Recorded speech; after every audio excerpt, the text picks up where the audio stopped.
From ramen delivered in a bucket to the spiciest dishes you'll ever see, these are some of the world's most unique ramen dishes. This is black ramen, and this dish in particular is a 5-time national champion. But its origins came from a restaurant a few paces down the road, here. 多分71年前にレシピはできました。大気のラーメンは元祖富山ブラックと呼ばれております。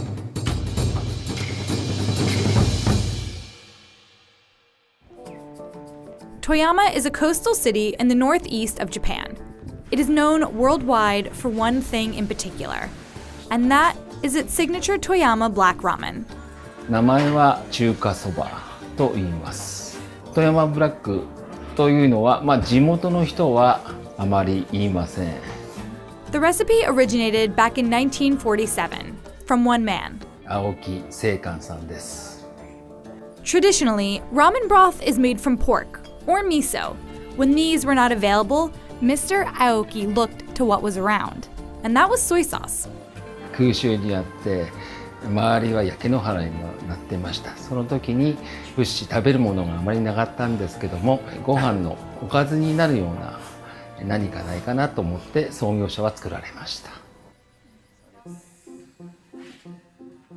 まず色がもう本当に黒いからだと思います。これは別に色着色料とかはつけておりません。5種類の醤油のブレンドと、あと秘密のものが入っておりまして、たまたま黒くなったんだと思います。If you want to try Toyama black ramen, you have to go to Toyama. 一部のもう4店舗か5店舗ぐらいしかないと思います。And one of those is Ramen Iroha, whose black ramen, as we said earlier, is often heralded as the best ramen in the country. なぜか富山に限定して黒いラーメンがあると。ですから東京へ行ったり大阪へ行ったりしますと、非常に当時は珍しいビジュアルのラーメンと思います。やっぱりファーストインプレッションが大事だなと。僕の富山ブラックの特徴って言いますと、色が濃く見える、しょっぱそうに見える。でも実は非常にマイルドです。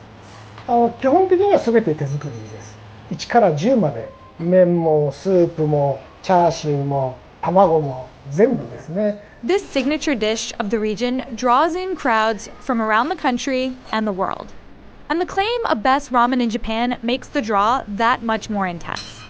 富山ブラックっていうのは、僕は発明したものじゃ実はないですけれども、富山ブラックが日本国内で有名になることを作ったっていう意味では、これは僕の一番の自慢だと思っています。There are hundreds of different ramen all over the world. Miso ramen, shoyu ramen, ramyeon ramen, sukemen ramen, and many, many more. But this is flying ramen.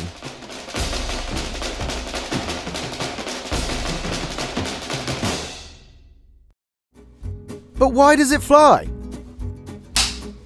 Meet Christopher, proprietor of one of the most unique ramen joints in Berlin. He's mastering the Japanese craft of ramen from the comfort of his flat. First time I ever had ramen was as instant ramen in high school. Didn't really look like a lot, but then when I tasted it for the first time, it really blew my mind immediately, even though it was just this plain instant ramen in that case, but it was really something I'd never tasted before. In 2006, Christopher traveled to Japan as a student and got his first taste of authentic Japanese ramen. It was really like I imagined it to be, extremely flavorful and surprising at the same time, which kind of impressed me so much that I always dreamt of cooking ramen myself. Obsessed with all things Japanese cuisine, Christopher spent the next 20 years eating, cooking, and developing his own ramen recipes. Because I had like a social media account, Instagram account, for which I documented how I cooked Japanese style and often experimented with different ramen recipes, documenting how I was cooking each component and how it tasted. Then in 2020, COVID hit the world.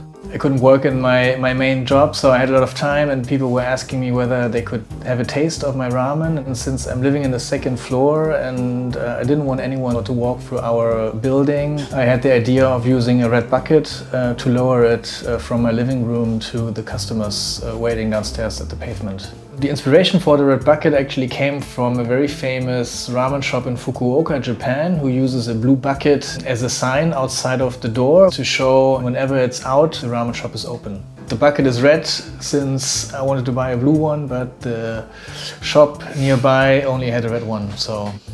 That's simple. Yeah. Praised for his mix of German and Japanese flavors, Christopher's ramen became loved by German foodies. So much so, he has launched Food Technique Berlin, which sells pre-packed ramen kits that ship worldwide for you to make at home.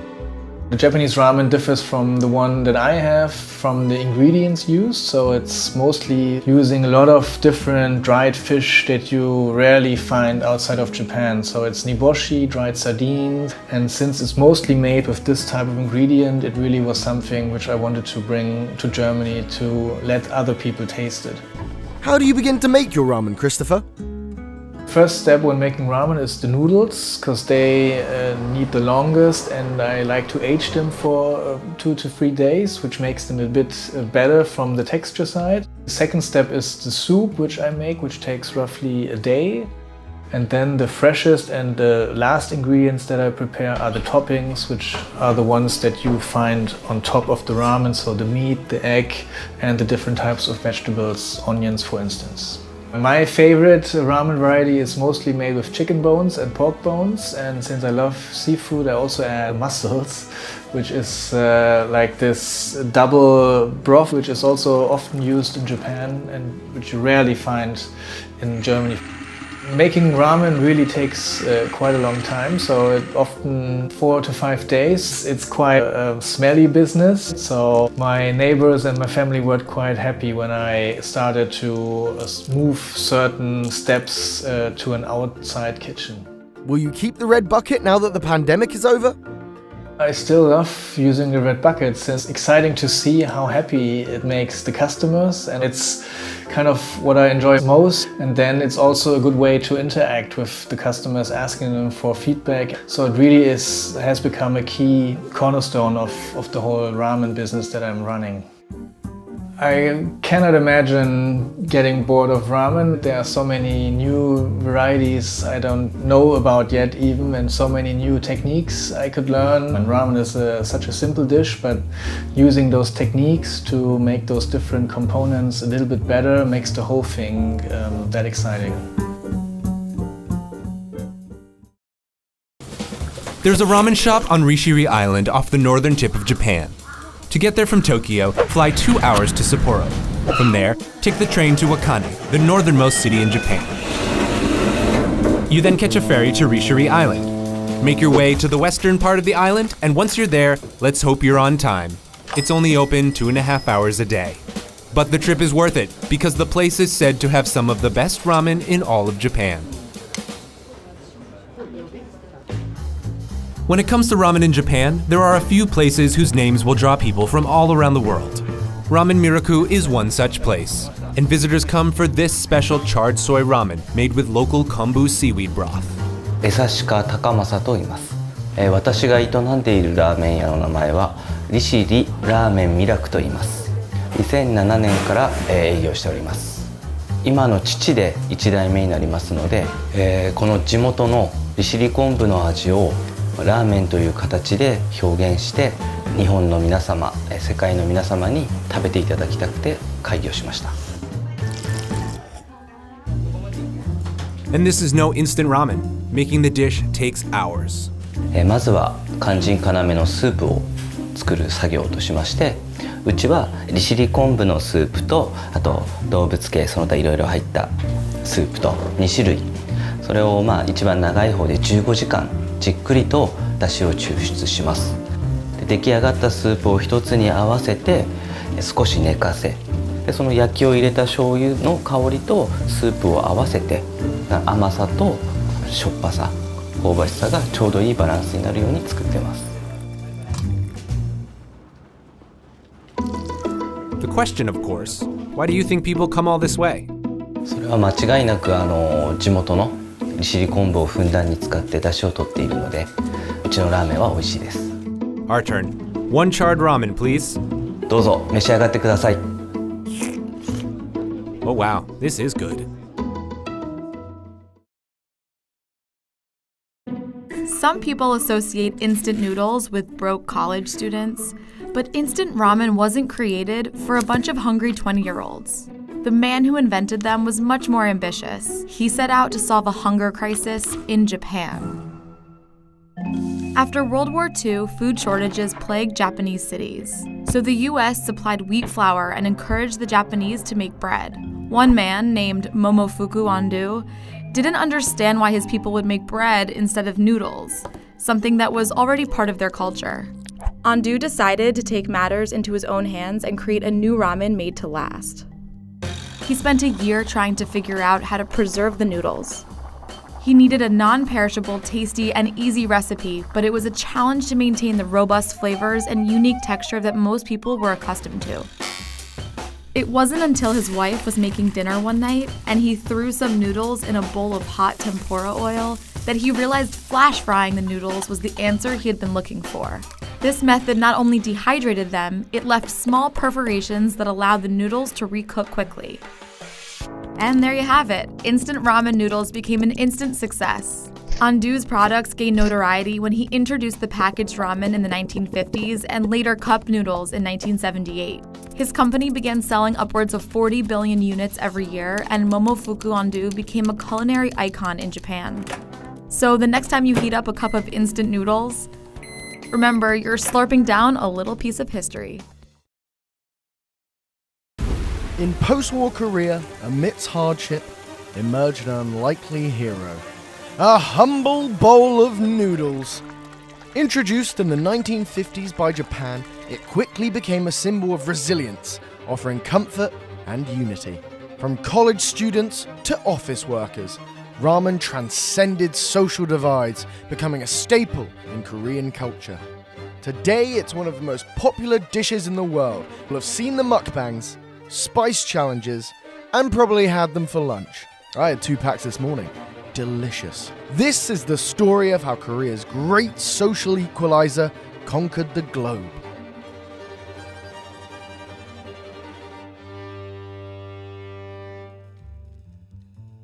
The first instant ramen was produced by Samyang Food in 1963, when rice production was in short supply amid a steep rise in population following the Korean War.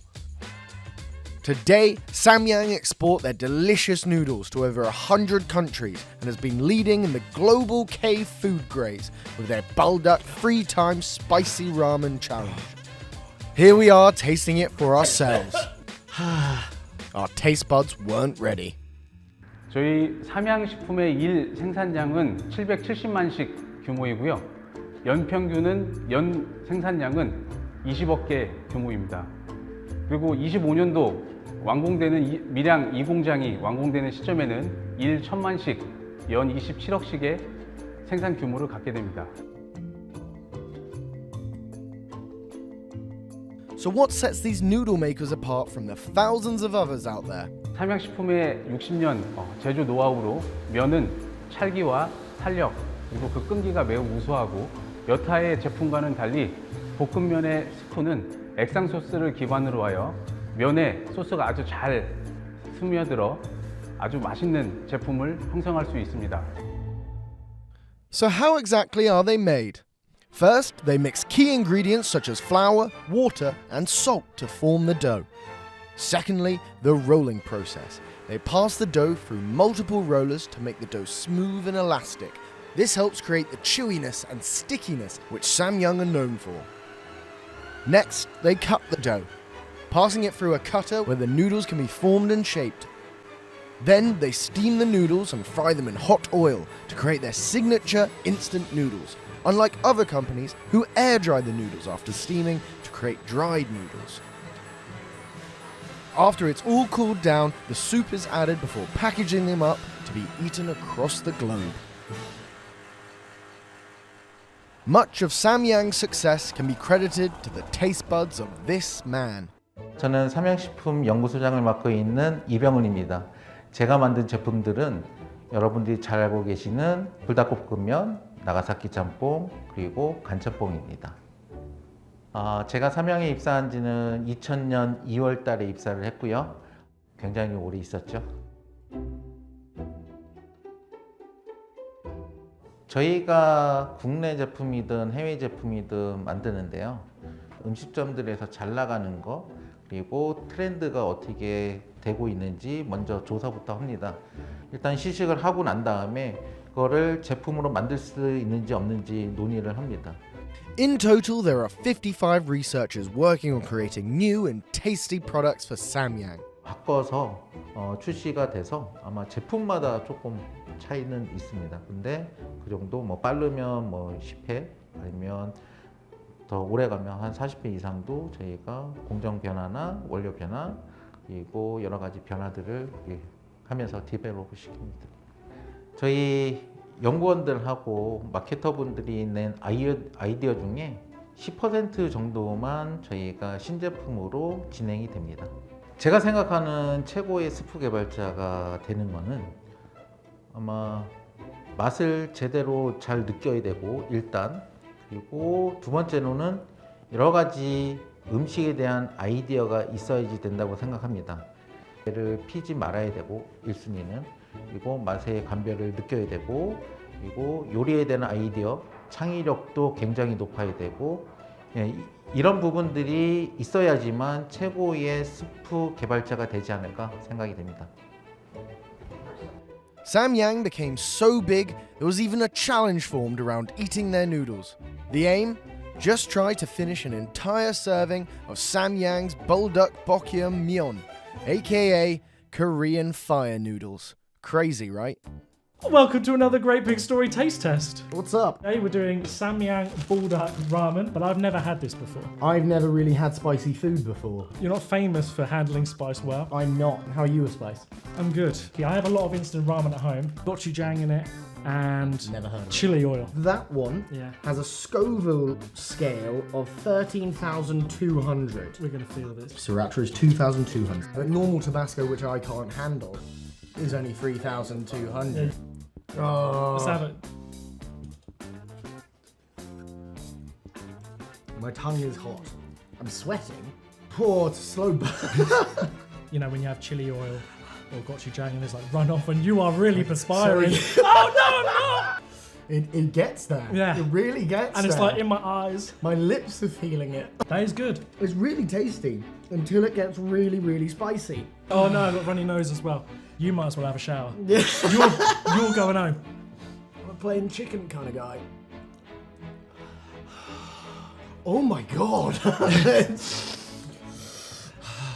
Impressive. Nice. Go on. Zoom up. I hope you can punch in on 4K and see how runny his face is. I might pass out. Definitely try it if you like spice. If you don't, I wouldn't advise. it's not not for you. Who would eat that at lunch? They're mental. No one's having that leisurely. Oh, come on, get open, please.